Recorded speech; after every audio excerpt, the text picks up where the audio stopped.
Bonjour et bonne et heureuse année 2026 en Christ. Que votre santé se trouve en bon état, santé physique, mais surtout votre santé spirituelle avec le Seigneur. Un beau bienvenue à tout le monde, bienvenue à ce message en ligne de l'Église Serve Baptist Church. Pasteur Michel à votre service, au service de notre Seigneur Jésus, dans sa précieuse parole. Béni de le faire, tellement heureux de le partager.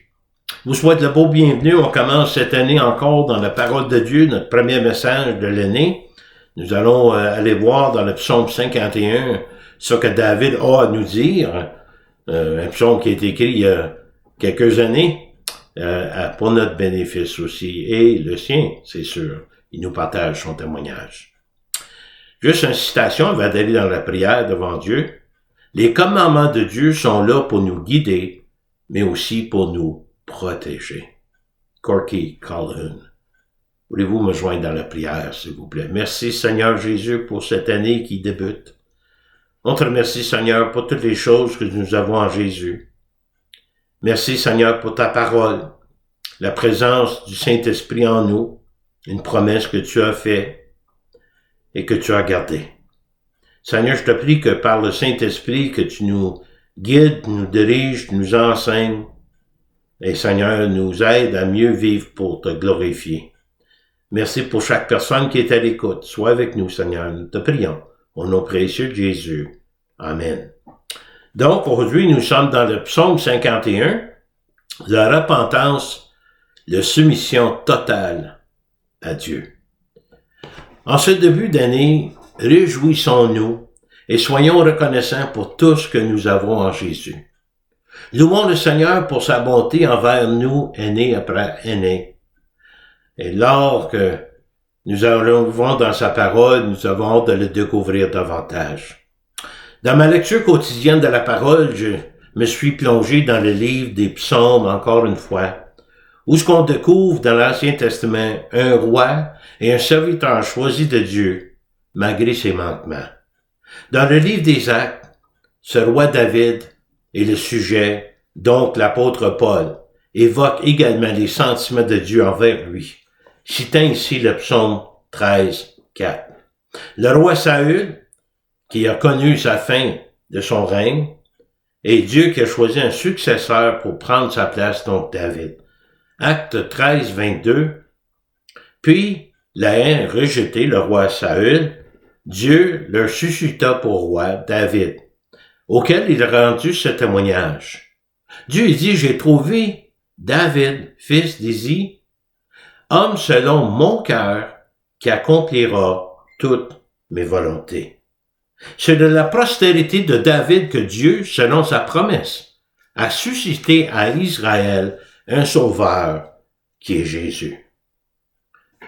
Comme nous voyons, et nous pouvons voir dans l'histoire de David et dans notre propre histoire, ceux qui cherchent à plaire à Dieu ne sont pas parfaits, mais suffisamment honnêtes pour le reconnaître. Une question se pose alors, comment Dieu pouvait-il encore qualifier Dieu comme un homme selon son cœur, alors qu'il avait commis des péchés si graves, notamment l'adultère avec Bathsheba et le meurtre d'Uri, son mari, que David lui-même avait ordonné. Le psaume 51 est une prière de repentance par David, ou de David, qui nous éclaire sur les fondements de la foi nécessaires à une relation saine avec Dieu, une relation d'intimité et de communion personnelle, ce qui est essentiel pour établir une relation saine entre croyants. Notre premier point, le verset 4 à 6 dans le psaume 51, confession et prière de David faite avec honnêteté, mais aussi fragilité. David fait des requêtes selon sa connaissance de Dieu. Au verset 3 et 4, « Ô Dieu, aie pitié de moi dans ta bonté, selon ta grande miséricorde, efface mes transgressions.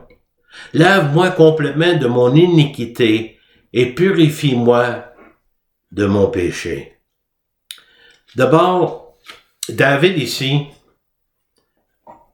il implore la miséricorde et la grâce de Dieu.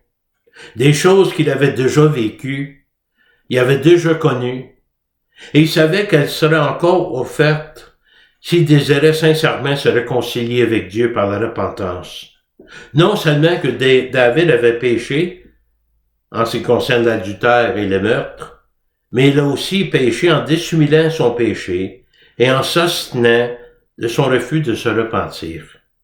Il suppliait Dieu d'effacer son péché, et cela pour faire référence à sa propre conscience, devenue désormais insupportable en présence de Dieu à cause de la sainteté de Dieu. Car je reconnais mes transgressions, et mon péché est constamment devant moi, dit David. De reconnaître son péché, c'est d'être en accord avec Dieu et d'admettre le péché librement, voire le nommer en détail. Pas parce que Dieu ne le connaît pas, mais pour être sûr que nous le connaissons. Les péchés que nous devons confesser ouvertement devant Dieu. Parce que malgré tous nos efforts et ses efforts pour David d'ignorer et de nier la gravité de ce péché, il ne pouvait y échapper. Il était en proie à un péché non confessé et en était profondément malheureux. David ne pouvait plus remettre à plus tard la repentance. Il était pleinement conscient des effets néfastes de son péché, le péché toujours présent à son esprit, en forme de regret, culpabilité et même de la honte, comme un rappel constant, insupportable. Vous savez, ce psaume 51, que ce texte fut écrit par David après la venue du prophète Nathan auprès de lui. Et Dieu, dans sa bonté, s'est servi du prophète Nathan pour faire prendre conscience à David de la gravité de son péché, en confrontation avec David. Et les paroles du prophète agirent comme un miroir, révélant à David toute sa souillure. David pouvait ainsi voir son péché et ses péchés à travers le regard de Dieu. David se présenta devant Dieu avec une grande sincérité et une profonde sincérité, mais en même temps fragilité, prêt à confesser ouvertement ses péchés. J'aimerais qu'on rende grâce à Dieu pour ceux qui nous connaissent et ceux qui l'utilisent pour nous ramener à la raison parfois. Ceux qui disent la vérité comme un vrai ami. Tout cela fait avec la compassion sincère. Nous allons tourner dans 2 Samuel 12, 13 et 14 et regardons l'histoire. Nathan conte une histoire à David et David dit « Cet homme mérite la mort » et Nathan dit « David, cet homme c'est toi ». Donc David vient à la connaissance et la gravité de son péché et il dit ceci. David dit à Nathan « J'ai péché contre l'Éternel ». Et Nathan dit à David « L'Éternel pardonne ton péché, tu ne mourras point ». La principale occupation de David, avoir péché contre Dieu, contre ses commandements. Le péché de David était avant tout un péché contre son Dieu. Bien sûr, d'autres personnes innocentes furent victimes de son péché. David avait péché contre Bathsheba, Uri, leur famille, sa propre famille à David, le peuple de Dieu, donc il était roi, et même d'une certaine manière contre son propre corps. La gravité et l'horreur du péché en général étaient présents. Et même si Dieu a pardonné le péché de David, des conséquences allaient en découler. David aurait pu dire, d'abord, si c'est déjà pardonné, pourquoi confesser? Mais David n'arrête pas là. Nathan révèle à David, par contre, deux conséquences en particulier. Oui, Dieu pardonne, mais les conséquences du péché peuvent rester en place, comme un rappel. Nathan révèle à David, deux en particulier, comme j'ai dit tantôt. Verset 14. Mais parce que tu as fait blasphémer les ennemis de l'Éternel, tu as été un mauvais témoignage. En commettant cette action, le fils qui t'est né mourra. Le fils qui allait voir avec Bathsheba va mourir dès sa naissance. C'est un mauvais témoignage. Les ennemis ont blasphémé l'Éternel. Revenons maintenant au psaume 51, verset 6. Et David le dit encore, « J'ai péché contre toi seul, j'ai fait ce qui est mal à tes yeux, en sorte que tu seras juste dans ta sentence et sans reproche dans ton jugement. » David connaissait la grâce de Dieu, mais il connaissait aussi la justice de Dieu, qui aurait pu punir David, de châtier David et avoir raison de le faire. La confession de ses péchés par David n'avait pas seul but de soulager le lourd fardeau de sa faute, sa culpabilité, mais aussi de glorifier son Dieu. Une preuve que les commandements de Dieu nous guident et nous protègent aussi de nous-mêmes. Et vous remarquerez que David utilise plusieurs termes pour exprimer le péché ou ses offenses envers Dieu. Est-ce qu'il existe différents degrés de péché? Certains péchés sont-ils plus graves que d'autres? Le péché est le péché, mais si on considère un petit désobéissance, et si on rebelle, peut devenir une grande désobéissance. Le péché, c'est le péché. Ça a besoin d'être pardonné. D'abord, le mot péché évoque l'idée de quelqu'un qui n'a pas atteint son but, qui a manqué la cible d'obéissance, malgré des efforts sincères pour obéir. Il a passé à côté de l'obéissance. Par contre, la transgression évoque l'idée de franchir une limite clairement définie. Céder volontairement au péché, même si on sait qu'il y a un commandement qui dit de ne pas faire ces choses. Mais l'iniquité évoque l'idée de perversion, de déviation, qui est la rébellion pure et simple. Donc, on peut manquer par notre désobéissance, mais si on insiste à la désobéissance, c'est plus que manquer le but. C'est d'être en rébellion. Donc, la confession et prière de David fait avec honnêteté et fragilité. Maintenant, au verset 7 et 8, David réalise sa nature pécheresse interne, qui est un obstacle majeur pour faire la volonté de Dieu. D'abord, verset 7. David, ici, ne donne pas d'excuses pour son péché, mais il explique son péché.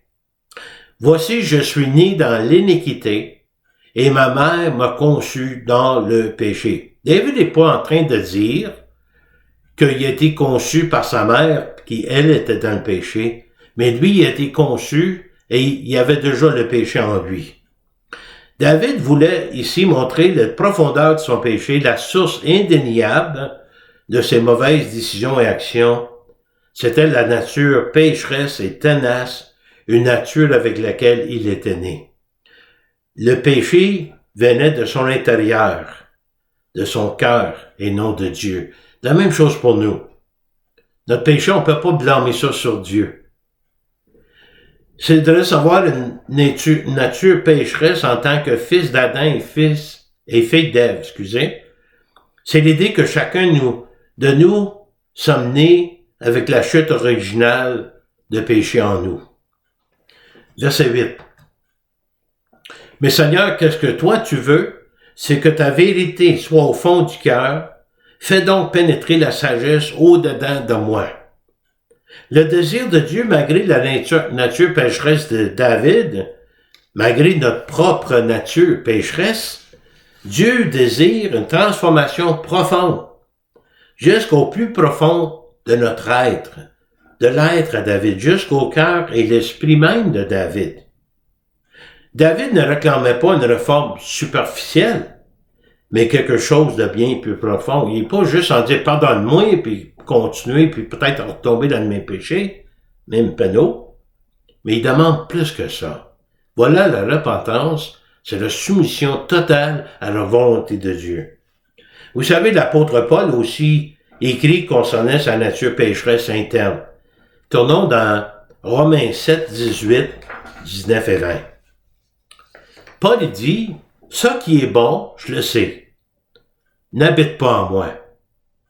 C'est-à-dire dans ma chair. J'ai la volonté, je veux bien faire, mais j'ai pas la capacité de faire le bien à cause de cette nature qui est en moi. La chair, ses désirs conduisent naturellement au péché, aux désobéissances. La chair étant souillée, le corps demeure corrompu à cause de cela, mais l'âme est sauvée et régénérée, donc on devient une nouvelle création, une nouvelle créature en Christ. Transformation. Il continue. Quand je ne fais pas le bien que je veux, et je fais le mal que je ne veux pas. L'esprit veut, mais la chair est faible. Et ça que je fais, je ne veux pas, ce n'est plus moi qui le fais, c'est le péché qui habite en moi. Donc, c'est ma nature pécheresse. Mais il n'est pas en train de dire c'est à cause du péché. Oui, c'est le péché, mais c'est pas la faute de Dieu. C'est mon être. Ça fait partie de moi. Parce que Dieu ne tente personne. Tournons maintenant dans 1 Corinthiens 10, 12 et 13. Ainsi donc, que celui se croit d'être debout prenne garde de tomber. Ici, Paul dit, celui qui pense d'être debout, qui pense d'être fort, ne restera pas sur ses gardes face à la tentation et risque de tomber plus facilement que d'autres. Mais regardez ce qu'il dit, c'est très intéressant. Aucune tentation ne vous est survenue qui n'a été humaine, et Dieu, qui est fidèle, ne permettra pas que vous soyez tentés au-delà de vos forces. Donc la tentation, toutes les tentations que nous avons sont communes à tous les hommes. Tous ont péché, sont privés de la gloire de Dieu. Ça fait partie de l'expérience humaine.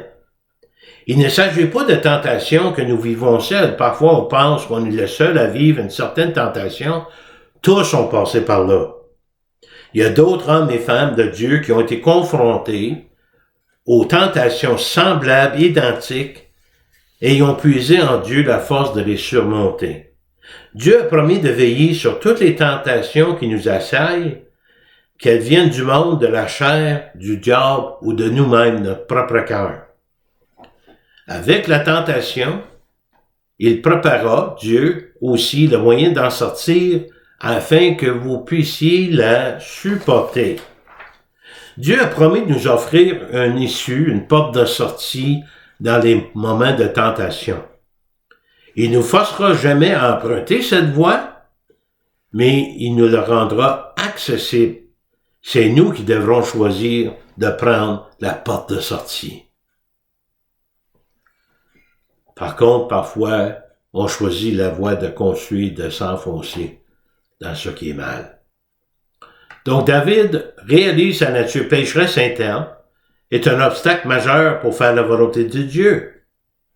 Donc, il continue dans sa repentance, et Dieu prie pour la restauration spirituelle, y compris direction divine, si nécessaire, pour être utile au service de Dieu.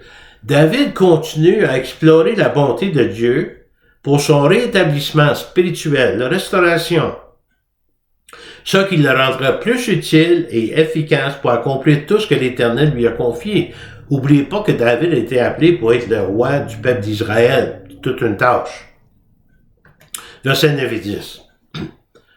David demande, purifie-moi avec l'hysope, je serai pur. Lave-moi, je serai plus blanc que la neige. Annonce-moi l'allégresse et la joie, et les eaux que tu as brisées se réjouiront. Nettoyage, fais le ménage, purifie, lave-moi. David s'attendait que Dieu fasse une œuvre de purification spirituelle et morale, liée au sacrifice expiatoire d'un substitut. Dans le temps, c'était des sacrifices d'animaux. Ce qui, pour nous, est rendu possible par Christ qui est mort pour nous. Vous savez, l'hysope est une petite plante aromatique utilisée principalement pour la purification, le nettoyage et l'expiation. Ici, symbolise la purification spirituelle, le pardon et le renouveau spirituel, qui pouvaient rendre David plus blanc que neige par la justice même de Dieu. L'hysope était notamment utilisé pour l'aspersion du sang lors de la Pâque ou des rituels pour les lépreux dans Exode lévitique, pour pas que l'ange de la mort attaque les enfants et les familles hébreux. On prenait l'hysope pour asperger le sang de l'agneau qui sera mort pour la cause. Donc, la joie et l'allégresse, dans quelle mesure que Paul veut expérimenter? au point que ces os qui sentent Dieu a brisé se réjouissent. Avec la conviction du Saint-Esprit, c'était si sévère que ce que David vivait, il se sentait comme si ses os étaient brisés. Puis il sait que Dieu peut guérir de cela. Détourne ton regard de mes péchés, efface toutes mes iniquités. Ô Dieu, crée en moi un cœur pur, renouvelle en moi un esprit bien disposé. Crée en moi un cœur, un esprit inébranlable. Et par le mot crier, David ne demande rien moins qu'un miracle que seul Dieu peut accomplir. Nous voyons ici que David anticipait l'une des grandes promesses faites sous la nouvelle alliance en Christ. Ézéchiel 36, 26, 27. Le Seigneur lui dit, je vous donnerai un cœur nouveau et je mettrai en vous un esprit nouveau. J'ôterai de votre corps le cœur de pierre, votre dureté de cœur, et je vous donnerai un cœur de chair, donc un cœur sensible. Je mettrai mon esprit en vous et je ferai en sorte que vous suiviez mes ordonnances et que vous observiez et pratiquiez mes lois. Dieu seul peut faire ça avec nous. Et David savait que la restauration spirituelle était possible grâce à la parole de Dieu et la présence du Saint-Esprit. Verset 13, ne me rejette pas loin de ta face, ne me retire pas ton Esprit Saint. David a exprimé sa confiance constante en Dieu. Le but même pour la purification de la restauration était de renouveler, reconfirmer sa relation avec Dieu. Dieu ne voulait pas un Dieu impersonnel qui le purifierait, qui allait le purifier tout en restant distant. C'est à cause de sa relation personnelle avec Dieu qu'il demande ces choses. Et quand il dit « ne retire pas ton Saint-Esprit », rappelons-nous que dans l'Ancien Testament, d'ailleurs avec le roi Saül, l'Esprit de Dieu a été retiré. L'Esprit de Dieu n'était pas toujours en permanence parmi les serviteurs de Dieu. Il y avait des choses à accomplir et parfois l'Esprit était retiré. Saül pour des raisons que nous connaissons. Mais aujourd'hui, grâce à l'œuvre expiatoire du Christ, nous avons la présence et la demeure éternelle du Saint-Esprit en nous. Donc, David demande la restauration spirituelle avec correction divine pour être au nouveau, utile de nouveau au service de Dieu. Ensuite, versets 11 à 19. Attendez un peu. Il y a peut-être un petit 14 à 19, excusez-moi. C'est une prière pour que Dieu utilise comme témoignage pour les pécheurs que David peut être rendu utile à nouveau pour Dieu. Ô Dieu, rends-moi la joie de ton salut et qu'un esprit de bonne volonté me soutienne. J'enseignerai tes voies à ceux qui les transgressent et les pécheurs reviendront à toi. Ô Dieu, Dieu de mon salut, délivre-moi du sang versé et ma langue célébrera ta miséricorde. Seigneur, ouvre mes lèvres et ma bouche publiera ta louange.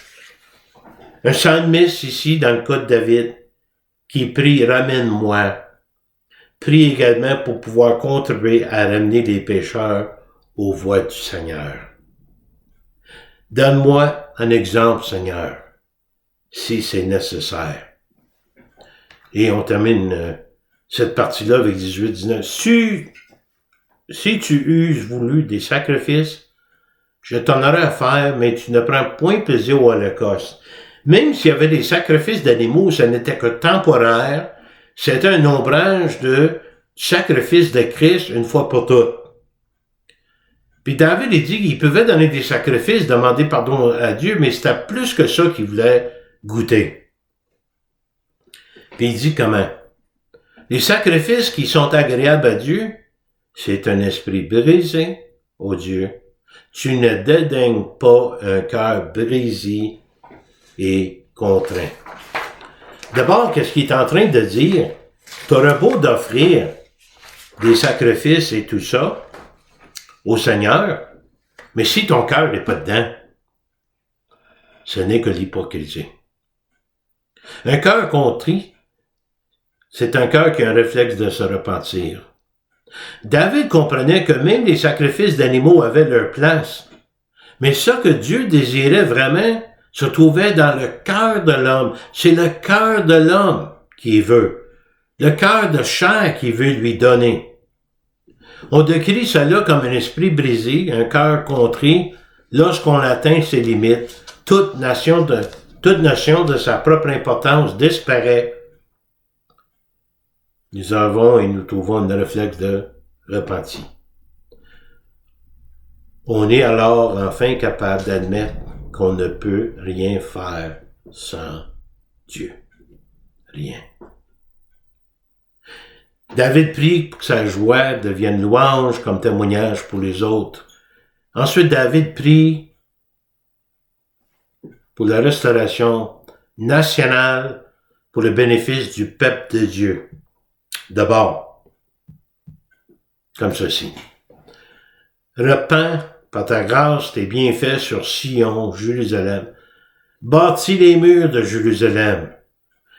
Et tu agréas des sacrifices de justice, des holocaustes et des victimes tout entières, alors qu'on offrira des taureaux sur ton autel. David prit conscience que son péché l'avait également conduit à faillir à son devoir de roi envers le peuple de Dieu. Il implore humblement Dieu de rétablir sa grâce sur le royaume de David, Israël, et David savait que Dieu n'était pas encore renoncé au sacrifice d'animaux. Puis on va continuer à offrir des taureaux sur l'autel. Mais, une fois des problèmes du cœur résolus, ces sacrifices seraient empreints de sens et de bienfaits. Donc, David prie pour la restauration nationale, pour le bénéfice du peuple de Dieu. La semaine prochaine, nous allons revenir à l'Épître d'Éphésiens, mais j'aimerais vous demander, vous inviter, n'hésitez pas à me donner des sujets de prédication, soit un livre de la Bible ou des versets peut-être que vous trouvez difficiles, que vous ne comprenez pas. Si j'ai pas de réponse à l'idée, on va aller fouiller pour le trouver. Laissez-moi savoir qu'est-ce que vous aimeriez entendre comme message. Campbell Morgan, je le cite, dit ceci de ce psaume: « Ce chant magnifique vibrant de l'agonie d'un âme rongée par le péché nous aide à comprendre la merveille stupéfiante de la miséricorde éternelle de notre Dieu. » Mais exhortez-vous les uns et les autres chaque jour, aussi longtemps qu'on peut dire aujourd'hui, afin qu'aucune de vous n'endurcisse pas par la séduction du péché, Hébreux 3:13. Comment, en tant que croyants, pouvons-nous espérer plaire à Dieu malgré notre nature pécheresse? Que faire si nous nous retrouvons dans une situation semblable à celle de David? Où aller à nous adresser? D'abord, il ne faut pas oublier. Lorsque nous avons Jésus-Christ comme Seigneur et Sauveur personnel, nous savons que nous pouvons nous tourner vers lui, car il a porté tous nos péchés, passés, présents, futurs, afin de nous préserver dans une relation saine avec Dieu le Père. Nous devons accorder la priorité absolue à cette relation. Il est essentiel de confesser nos péchés, de nous repentir et de nous en détourner, en s'abandonnant complètement à la soumission totale à Dieu, à sa direction, et d'être guidé par le Saint-Esprit. Se tourner vers Dieu, c'est d'avoir accès au trône de la grâce, à l'intercession du Saint-Esprit, et avoir Jésus comme avocat. Jésus, notre avocat, signifie qu'il agit comme notre intercesseur auprès de Dieu le Père, plaidant notre cause et en nous défendant contre les accusations comme celles de Satan. Et en assurant le pardon par son sacrifice expiatoire, nous donnait la garantie aux croyants d'avoir cette relation personnelle et permanente avec Dieu, non par nos propres œuvres, mais par son œuvre accomplie. En offrant réconfort, justice et d'avoir la faveur de Dieu par la croix de Jésus-Christ. Êtes-vous un homme ou une femme selon le cœur de Dieu? C'est la grande question. Imaginez que David, qui a vécu avant l'œuvre expiatoire du Christ, a connu personnellement la miséricorde et la grâce de Dieu. Psaume 32, 1 et 2. Heureux celui à qui la transgression est remise, à qui le péché est pardonné. Heureux l'homme à qui l'Éternel n'impute pas d'iniquité et dans l'esprit duquel il n'y a point de fraude. David explique comment il a trouvé la joie et pardon grâce à la confiance dans le Seigneur, en ayant pleinement confiance en la grâce et la miséricorde de Dieu, mais en ayant un cœur sincère et humble. Prions le Seigneur. Merci Seigneur encore une fois par ta parole. Merci par l'exemple de David.